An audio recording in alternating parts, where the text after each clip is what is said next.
Welcome to kitchen arts. ഇന്ന് നമ്മളിവിടെ ഒരു സ്പെഷ്യൽ പാൽപ്പായസമാണ് തയ്യാറാക്കാൻ പോകുന്നത്. ഇത് നമ്മൾ വീട്ടിലെന്തെങ്കിലും ഫംഗ്ഷനോ സദ്യക്കൊക്കെ വിളമ്പാവുന്ന രീതിയിൽ ഈ പാൽപ്പായസത്തിൻ്റെ ഒരു നാടൻ ട്രഡീഷണൽ ടേസ്റ്റോട് കൂടിയിട്ട് വളരെ സിമ്പിളായിട്ട് എങ്ങനെയാണ് ഇത് ചെയ്തെടുക്കുന്നതെന്ന് നോക്കാം. ആദ്യം നമുക്ക് ഈ പായസത്തിനായിട്ടുള്ള അരി കഴുകി വൃത്തിയാക്കിയെടുക്കാം. ഞാനിവിടെ 1/2 കപ്പ് നുറുക്ക് ചമ്പാ പച്ചരി എടുത്തിട്ടുണ്ട്. അപ്പോൾ പച്ചരിയാണ് ഈ സാധാരണ ഈ പായസത്തിനായിട്ട് ഉപയോഗിക്കുക. ഇത് നമുക്ക് പായസം റൈസ് എന്നൊക്കെ പറഞ്ഞിട്ട് പാക്കറ്റിൽ അവൈലബിൾ ആണ്.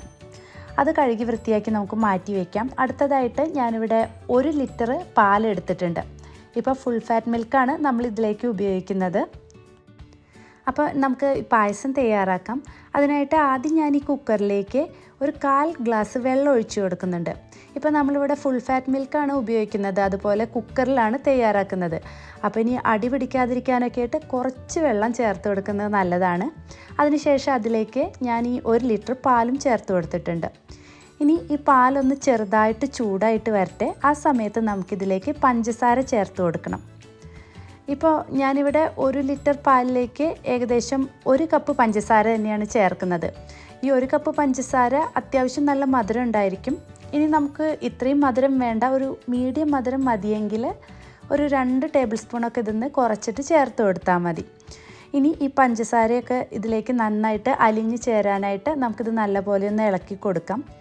അപ്പോൾ ഈ പാല് ചൂടായി വരുന്നതോട് കൂടിയിട്ട് ഈ പഞ്ചസാരയൊക്കെ ഇതിൽ നല്ലപോലെ അലിഞ്ഞ് ചേർന്നോളൂ. ഇപ്പോൾ ഈ പാലൊക്കെ നല്ലപോലെ ചൂടായി വന്നിട്ടുണ്ട്. നമുക്കിതിലേക്ക് ഇനി നേരത്തെ കഴുകി വൃത്തിയാക്കി വെച്ച അരി ചേർത്ത് കൊടുക്കാം. എന്നിട്ട് ഇതൊന്ന് ഇളക്കി കൊടുത്ത ശേഷം അടുത്തതായിട്ട് നമുക്കിനി ഈ കുക്കർ അടച്ചു വെച്ച് ഏറ്റവും ലോ ഫ്ലെയിമിൽ ഒരു 40 മുതൽ 45 മിനിറ്റ് വരെ വേവിക്കണം. ഞാനിപ്പോൾ വിസിലിട്ട് കൊടുക്കുന്നുണ്ട്. ഇത് ഒരിക്കലും നമ്മൾ ഫ്ലെയിം കൂട്ടി വെക്കരുത്, ലോ ഫ്ലെയിമിൽ തന്നെ കുക്ക് ചെയ്തെടുക്കണം. എന്നാൽ മാത്രമേ ആ പാലും അരിയൊക്കെ കൂടി നല്ലപോലെ വെന്ത് കറക്റ്റ് ആ പാൽപ്പായസത്തിൻ്റെ ടേസ്റ്റ് നമുക്ക് കിട്ടുള്ളൂ. ഇത് കറക്റ്റായിട്ട് നമ്മൾ ലോ ഫ്ലെയിമിലാണ് വെക്കണമെങ്കിൽ ഇതിൽ വിസിൽ വരില്ല. ഇനി അഥവാ നമ്മൾ ഈ ഒരു 45 മിനിറ്റിനുള്ളിൽ 1-2 വിസിലൊക്കെ വന്നാലും കുഴപ്പമില്ല. ഇനി 45 മിനിറ്റിന് ശേഷം നമുക്ക് ഈ ഫ്ലെയിം ഓഫ് ചെയ്തിട്ട് ഇതൊരു അരമണിക്കൂറോളം ഇതുപോലെ തന്നെ വെക്കാം.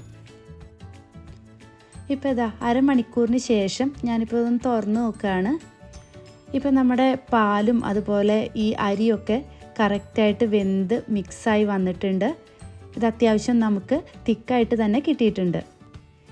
ഇനി ഈ സമയത്ത് അഥവാ നമുക്ക് ഇത് നല്ലപോലെ കട്ടിയായിട്ട് തിക്കായിട്ട് വരികയാണെങ്കിൽ നമുക്ക് വേണമെങ്കിൽ കുറച്ച് ചൂടുള്ള പാൽ ഇതിലേക്ക് ഒഴിച്ച് ഒന്ന് തിളപ്പിച്ചെടുത്താൽ മതി. അപ്പോൾ ഇത്രയേ ഉള്ളൂ. സാധാരണ നമ്മൾ ട്രഡീഷണലായിട്ട് പാൽപ്പായസം തയ്യാറാക്കുമ്പോൾ അതിലേക്ക് നമ്മൾ വേറെ ഫ്ലേവേഴ്സൊന്നും അങ്ങനെ ആഡ് ചെയ്യാറില്ല. എന്താണെന്ന് വെച്ചാൽ ഈ ഏലക്കാപ്പൊടി, നെയ്യ് അങ്ങനത്തെ സാധനങ്ങളൊന്നും നമ്മളിതിലേക്ക് അങ്ങനെ ചേർക്കാറില്ല. ഈ പാലിൻ്റെയും അതുപോലെ അരിയുടെയും ആ ഒരു ഫ്ലേവർ തന്നെയാണ് പാൽപ്പായസത്തിൻ്റെ കറക്റ്റ് ടേസ്റ്റ് എന്ന് പറയുന്നത്.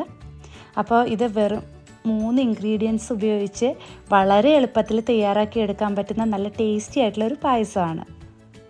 അതുപോലെ തന്നെ സദ്യക്കായിട്ടൊക്കെ നമുക്ക് 1-ൽ കൂടുതൽ പായസമൊക്കെ ഉണ്ടാക്കണമെങ്കിൽ പെട്ടെന്ന് തയ്യാറാക്കി എടുക്കാൻ പറ്റിയ ഒരു പായസം തന്നെയാണിത്.